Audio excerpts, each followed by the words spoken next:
السلام عليكم ورحمة الله وبركاته. أنا دكتور أحمد عبد الخالق. النهاردة إن شاء الله هنبتدي سلسلة جديدة عن التوحد. الهدف منها إن احنا نحاول نقدم النصيحة لأهالي أطفال التوحد بشكل مختصر جدا، وهنحاول نعالج مشاكل أولاد التوحد، وهناخدهم مشكلة وهنحاول نساعدكم بقدر الإمكان. سلسلة جديدة دي بعنوان كلامي أونلاين بتتكلم عن التوحد.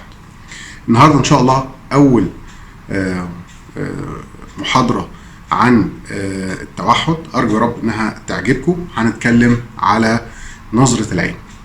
نظرة العين مع أطفال التوحد أحد المشاكل الرئيسية اللي موجودة مع أطفال التوحد، وعشان خاطر أنت تعرف إزاي تتعامل مع المشكلة دي لازم الأول تفهم إن أهم الأشياء اللي مطلوب توافرها في طفل التوحد عشان يعرف يتجاوب معاك بشكل جيد هو نظرة العين.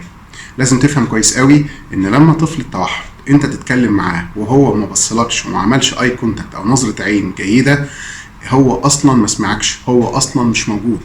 فانت من المهم جدا وانت بتعمل اي نشاط مع طفل التوحد لازم تعمل معاه نظرة عين كويسة، واذا ما كانتش في نظرة عين كويسة يبقى مهما كان التدريب او النشاط اللي انت بتعمله مع هذا الطفل لن يؤتي النتائج المرجوة منها.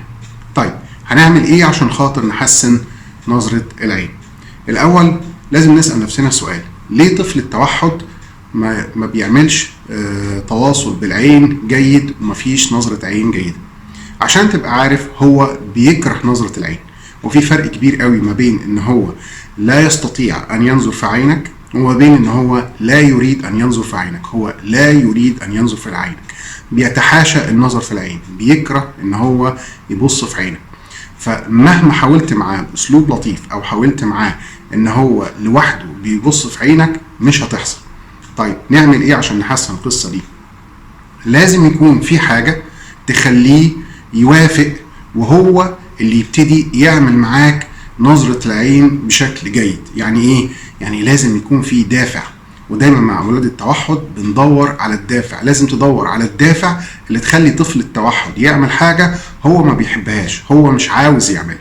والدافع دايما واكتر حاجه بتجيب نتائج مع اولاد التوحد حاجه هو عاوزها. بمعنى ان هو لو عاوز حاجه لازم الاول يعمل معاك اي كونتاكت، نظره عين كويسه قبل ما ياخدها، ولو ما عملش معاك نظره عين كويسه يبقى مش هياخد الحاجه. القصه بتبقى ازاي؟ هو كاره نظره العين، وهو على سبيل المثال بيحب الموبايل كويس، فانت هتبتدي تساومه. عشان تاخد الموبايل لازم تبص في عيني، طبعا مع مساعده. في الاول انت تمسك دقنه وتوجهه ناحيتك وتطلب منه ان هو يبص في عينك. اول ما يبص في عينك تديله الموبايل، فهو هيبتدي يفهم ان انا عايز منك نظره عين عشان اديك الموبايل. وطبعا زي ما قلت لكم في معظم فيديوهاتي قبل كده ان طفل التوحد طفل ذكي جدا وهيفهم القصه دي بسرعه، لكن لازم يفهم ان انت جاد في طلبك، ان هو لو ما عملش اي كونتاكت معاك، ما عملش نظره عين، فعلا مش هياخد الحاجه اللي هو عاوزها. اول ما يبتدي يعمل معاك نظره عين كويسه هتبتدي تديله الموبايل. هيقعد عليه شويه 5 دقائق 10 دقائق، وبعد ال10 دقائق تاخد منه الموبايل. هو يبقى عايز الموبايل مره ثانيه، فتطلب منه يبص في عينك. اول ما يبص في عينك ارجع اديله الموبايل تاني، وهلم جرة لغاية ما يبتدي يتعلم ان نظرة العين هي المفتاح الى تنفيذ طلباته. والقاعدة اللي بحب دايما استخدمها مع اولاد التوحد: نفذ طلباتي انفذ طلباتك، هتسمع كلامي هسمع كلامك.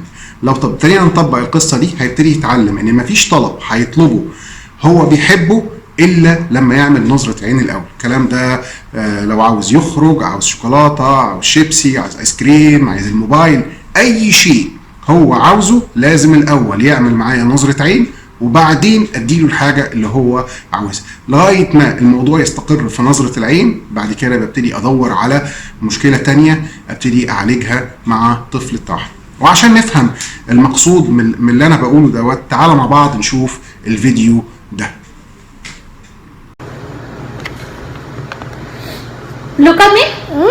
1 Mississippi, 2 Mississippis, 3 Mississippis. Muy bien.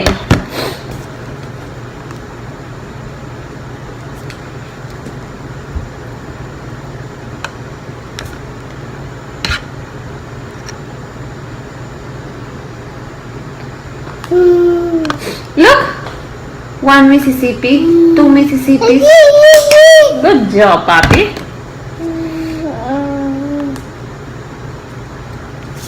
Muy bien. Ahora. I Q O.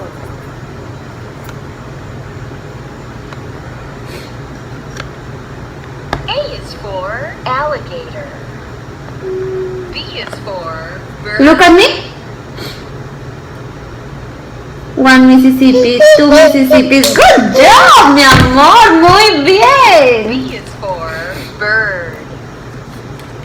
D is for dog. C is for car. A is for alligator. Look. Look at mama. 1 Mississippi, 2 Mississippi, 3 Mississippi. Muy bien. B is for Muy bird. bien. C is for car. D is for dog. C is for car. D is for dog. E is for elephant. Look at me. Look. 1 Mississippi, 2 Mississippi, 3 Mississippis, 4 Mississippi. Good job. Good looking, papi.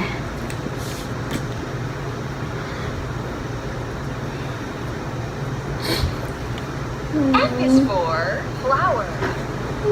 E is for elephant. F is for flower. G is for giraffe. Look at me. 1 Mississippi. 2 Mississippis. No. Muy H bien, is papi. for house. H is for house. I is for Ice cream. I is for ice cream. 1 Mississippi. Look at me. 1 Mississippi. Look at me. 1 Mississippi. Look. Muy bien. J is for jam. K is for peach. L is for lemon. N is for mushroom. N is for Look at me. Look. 1 Mississippi. 2 Mississippi.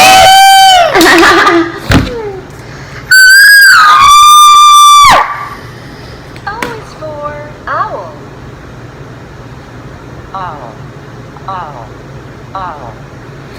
Owl.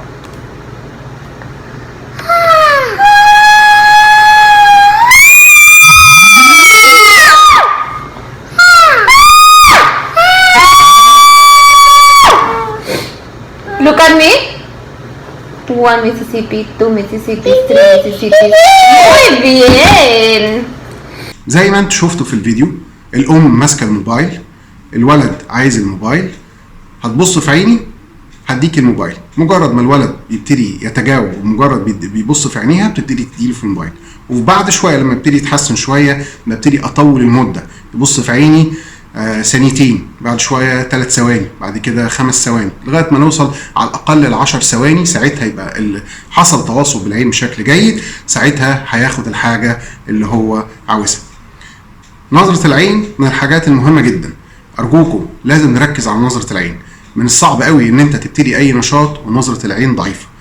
نظره العين هي مفتاح كل حاجه في تدريب التوحد، هي دي اللي البدايه. انت لما تيجي تتكلم تعالى شوف الناس طبيعيين، اي اتنين بيتكلموا بعض اول حاجه بتتعمل نظره العين. فلو طفل التوحد ما ادكش نظره العين هو مش هيديك النتيجه المطلوبه. دي كانت اول حلقه من حلقات مساعدة أهالي أطفال التوحد. يا رب تكون عجبتكم. دي الحلقة الأولى بالنسبة لي، مش عارف وقعها عليكم هيبقى عامل إزاي. مستني تعليقاتكم، مستني تبعتولي المشاكل بتاعتكم، إيه الحاجات اللي أنتوا عايزين نتكلم فيها، إيه الاختصارات، إيه الحاجات اللي أنتوا محتاجينها كويس. وإن شاء الله هنبتدي ننزلها تباعا على الفيديوهات. وما تنساش تعمل سبسكرايب للقناة بتاعتنا. أشكركم.